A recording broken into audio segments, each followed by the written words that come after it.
হঠাৎ বিশ্বনবী দেখলেন আকাশের সূর্যের আলো ক্ষীণ হতে শুরু করেছে, কমতে শুরু করেছে। তিনি খেয়াল করে দেখলেন এর কারণ সাইয়েদনা জিব্রাইল বিশাল ফেরেশতাদের বহন নিয়ে পৃথিবীতে নেমে আসছেন। পড়েন সুবহানাল্লাহ।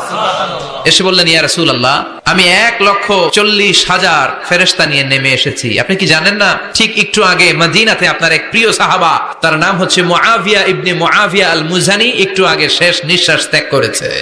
বিশ্বনবী তো অবাক, ঘটনা কি? কোন সাহাবীর গায়বানা জানা যায় তো ফেরেশতা নামে না আকাশের উপর থেকে। বিশ্বনবী জিজ্ঞেস করলেন, জিব্রাইল, কোন সাহাবীর গায়বানা জানা যায়? তোমরা আকাশ থেকে এত ফেরেশতার বহর নিয়ে নামো নাই? কি এমন আমল করেছে আমার মুআবিয়া? কি এমন ভালো গুণ ছিল, ভালো আমল ছিল, যার কারণে আরশের উপরে তার এত সম্মান? আপনার এই প্রিয় সাহাবী হাঁটতে বসতে চলতে ফিরিতে সব সময় পড়তো কুল হুয়াল্লাহু আহাদ আল্লাহুস সামাদ লাম ইয়ালিদ ওয়া লাম ইউলাদ ওয়া লাম ইয়াকুল লাহু কুফুয়ান আহাদ। পড়েন আল্লাহু আকবার।